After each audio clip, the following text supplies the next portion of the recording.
Michael, when exactly did you start playing the guitar? Some say you were only 10 when you started playing with Scorpions. I was only 9. What do you remember from the time? My brother, it was my brother's birthday. Actually, I was interested in music right from when I was 3, 5 years old. I would always drum with my mother's cooking sticks and pots. And they had a small electric piano I would play on. My father has a violin I would play on when I was 6, 7, 8. And then my brother, he got a guitar for his birthday. And that's when I was 9 years old. And being curious about music, I picked it up and tried to figure out what it's all about. And that's when I started. And then my brother, he would give me a Deutschmark for each song I would learn for him. While he was going to work, I would figure out a song, and then my brother gives me a mark and I teach him.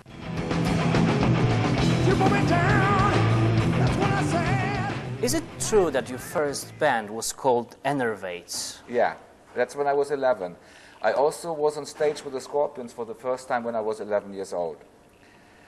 And the Enervates was a band that my brother found in Sarstedt, where I was born, and he told me that they needed a guitarist and I should go there and check it out. And so I did, and that was my first band.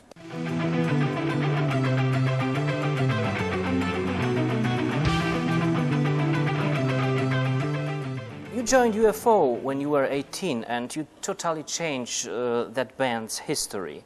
What do you think? Why was UFO so successful at that time? Well, I was 17 and a half when I joined them, and UFO was already successful before I joined them, but they played totally different music, more like space music or something. But when I joined them, I think I brought something to them, and the band was really a very good chemistry. You cannot buy books about chemistry, you know, it just happens, and UFO was one of those things. My addition. Then later we got Ron Neverson as a producer, which was also a really important chemistry for the band, and Paul Raymond. And so altogether we had, like, luckily, a very good chemistry.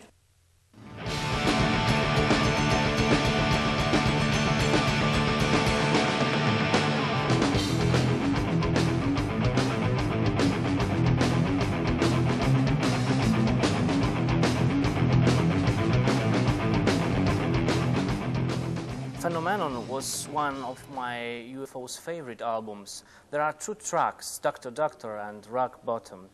Well, do you remember how were they created, these tracks? Rock Bottom was created in a rehearsal studio while everybody, well, actually Pete and Andy and myself, we were jamming around, and I started playing while Phil was reading a newspaper, and I was playing this riff, Rock Bottom, and Phil jumps up and says, like, oh, this is great. And then so I found another piece to it, and that's how that came together. Dr. Doctor, I recorded on a little tape recorder and gave it to Phil to sing to, and then he called me up and he wanted to meet to kind of make some adjustments, and we met at my place, and that was when Dr. Doctor was done.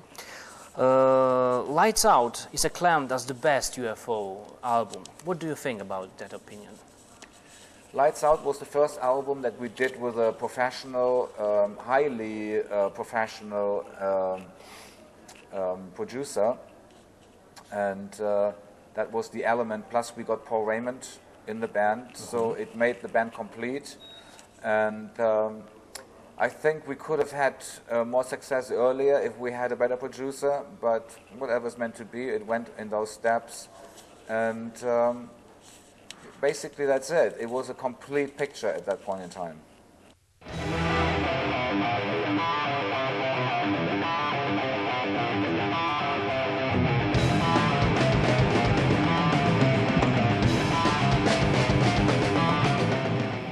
Left UFO on October 1978. It was in Stanford, in California, after the gig in Stanford, California. Why? Why did you left the band? Oh, Phil Mogg, the singer of UFO, he was a fighter. He was fighting people all the time. And I said to him, if he would ever do that to me, I would leave the band. And I guess he wanted to find out if I would. So he punched me in the stomach and I left. Do you know UFO albums recorded without you, like Mechanics or Making Contact?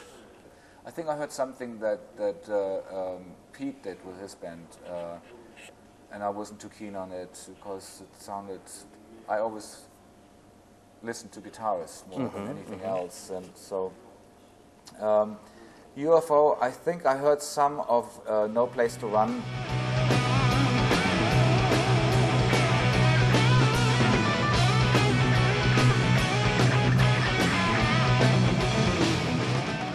Let's talk about Michael Schenker Group.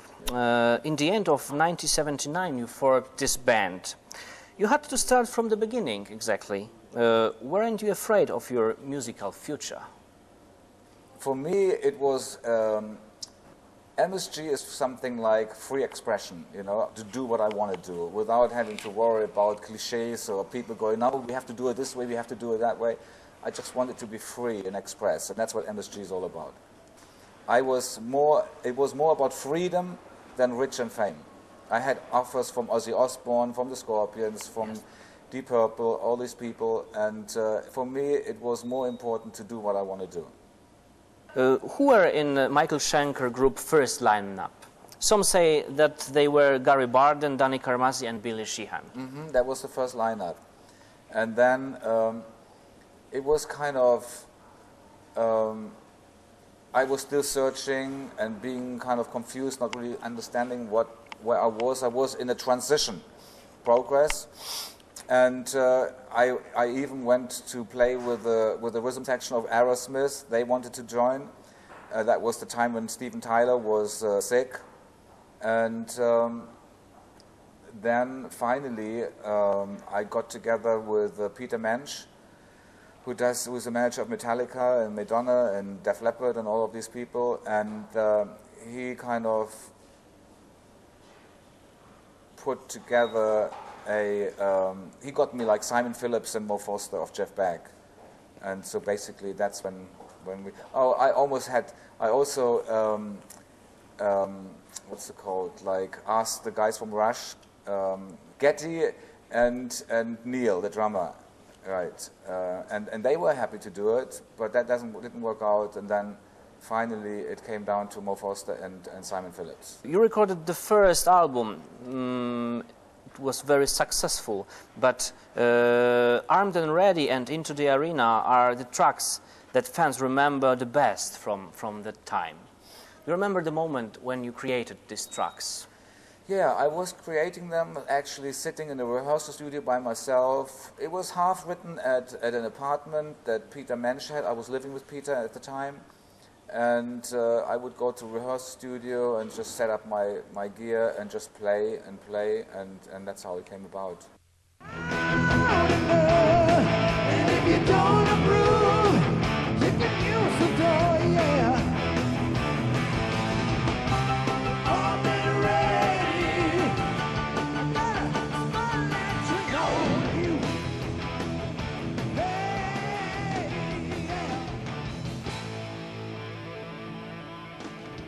Second album was another lineup change. Cozy Powell, Chris Glenn and Paul Raymond joined the group. Why did you change your musicians so often? I think I didn't do it on purpose. I think it just happened. It just happened. People come and people go, and it wasn't like the Scorpions or like you know, you meet when you're schoolboys and you start a band and you stay together ever since, you know. It's just, for me, it was like, you know, I never had enough money to put people on retainer to kind of pay them on a monthly basis, and then people were doing studio music, you know. Cozy Powell was getting offers from other people, maybe more money, whatever, and, you know, so different reasons, different people come and go. You've got a short episode with Graham Bonnet in your band. Would you tell us something more about it? Well, Graham Bonnet, I had a choice of Graham Bonnet and David Coverdale, and I decided for Graham Bonnet, but my manager didn't like the idea. He preferred Coverdale, so I had a fight with my manager. I didn't know about it, about Coverdale in your band. And so that's when Peter mentioned I departed, because he had a different idea and I had a different idea, and so I ended up with Graham Bonnet, and Cozy Paul was still in the band, but he left in the middle of the rehearsal. And so we got Ted McKenna in, who was a friend of Chris, played in the Alex Harvey band. And so that was a good thing in a way, because they both knew each other and played pretty tight together. And we had Martin Birch as a producer. And so we recorded Assault Attack, which became like a musician's favorite album. Graham Bonnet, he was kind of a bit difficult to work with. He had his personal problems. And but when we did our first concert, I don't know which, it was in Sheffield, I think, he flashed people, and he got drunk, I guess, and got out of hand. And so we ended up playing the whole set instrumental, which was kind of an interesting thing to do. People still liked it, and so 2 days later we had to play Reading, and so we asked Gary Barden to come back, and he prepared in 2 days. So we had 30,000 people, and it turned out to be a great gig. That was the end of Graham Bonnet.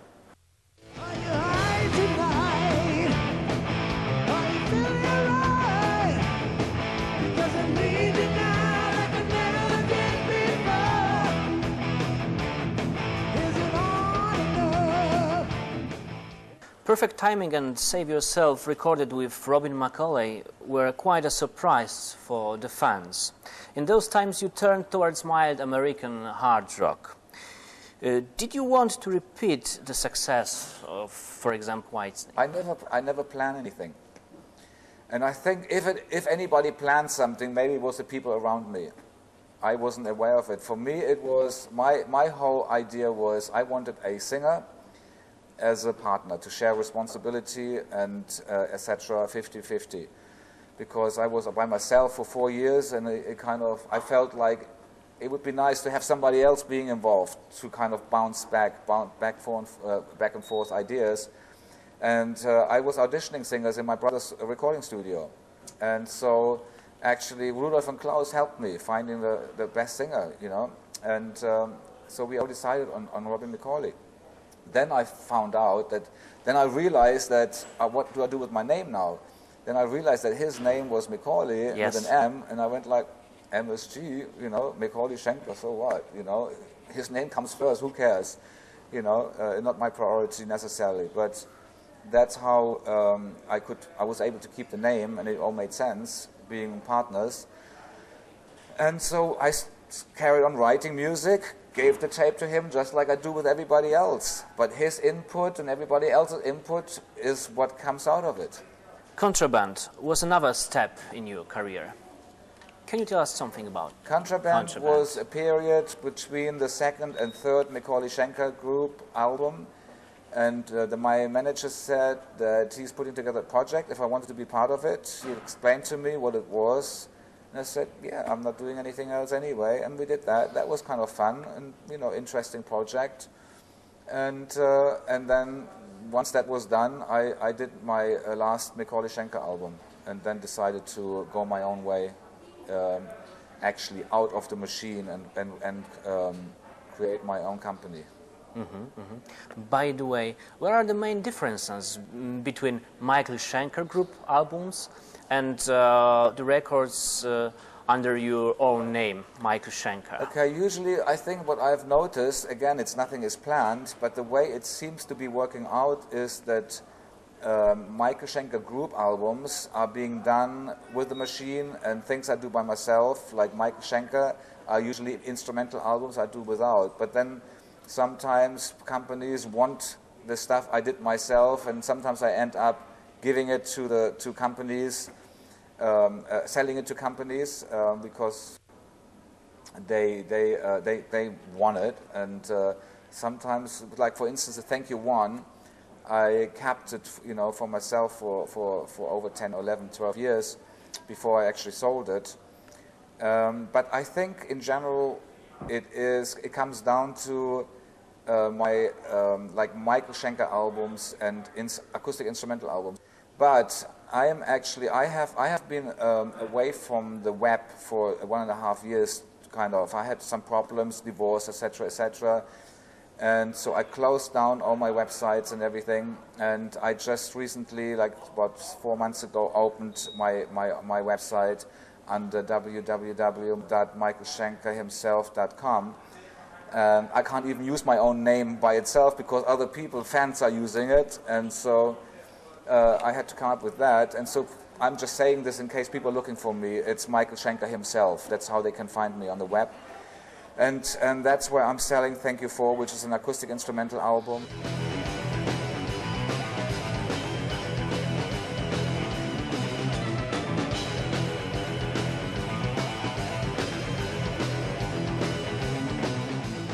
(1995) saw the release of Walk on Water, UFO's reunion album. Whose idea was it?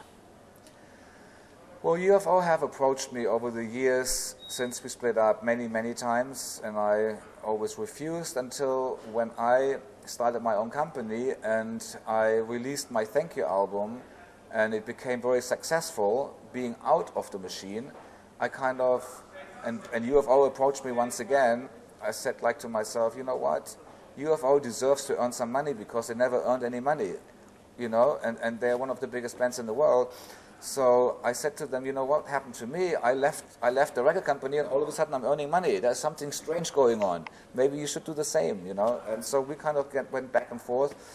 A condition was that I would join them if I'd have the right for the half of the name because of all the damage they did without me with all of these tiny projects. UFO was a big name and Phil Mock made it into like a Mickey Mouse type of a little thing there. And basically, Phil ran out of fuel and really kind of destroyed the image of the name.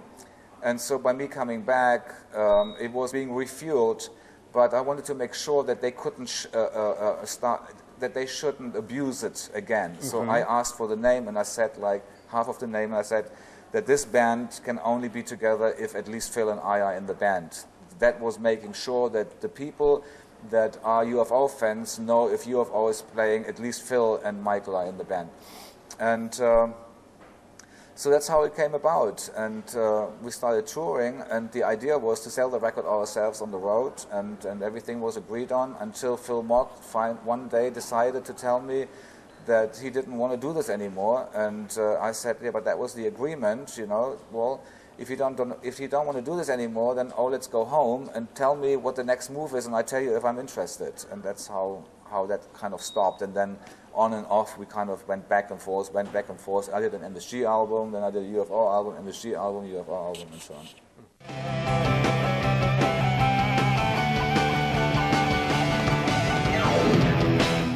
Released as a Michael Schenker group, one of my favorite albums, The Unforgiven. The single was Kelly Killing. What can you tell us about this record? Well, 99, Unforgiven was my first album with Mike Varney. And from Shrapnel Records. Yeah. And he is, you know, he approached me before. I never wanted to do it, but I heard something that Phil and Pete did with him, and I kind of quite liked it. And so I kind of took his approach that time, and he got me the musicians together. He got, who was in the band at that point? Who was it? John Under on the bass? John Under on bass. Yeah. Kelly Killing, it was on vocals. Ainsley Dunbar. No, Barry Sparks. Who was on drums? I don't remember. Was it Ainsley Dunbar? No. Oh no, it was Gallas. Shane Gallas. Yeah. Yeah, that's right. Most people link you with the specific instrument, Gibson Flying. Why did you choose this instrument? My brother had that guitar first, and we were playing a concert in Saarstedt, actually, our hometown, and I broke a string, and I was in the middle of a solo, so I quickly had to take his guitar, and that's when I realized that that was the sound I liked.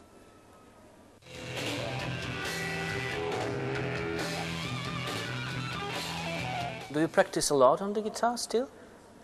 I practiced for 33 years solid. At some point, my fingers, I practiced so much that my hands were kind of I couldn't close my hands, like my fingers.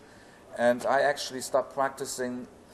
Instead of focusing on playing lead guitar all the time, I'm using more of my time now writing, doing more a balanced approach, you know, like between writing, rehearsal, playing live on the road, etc., etc. And I started out with 14 hours a day in the early days. Then when I was about 30 years old, I decided to do at least 2 hours every day. And now I just work when I'm using and playing the guitar when I am actually either writing, performing, rehearsing, etc., etc. It's a different type of practice I'm doing now than I used to do. Also, vielen Dank. Ich wünsche dir alles Oh, du Liebe. sprichst Deutsch. Alles Liebe und Gute. Ja, danke auch. Vielen Dank. Dankeschön.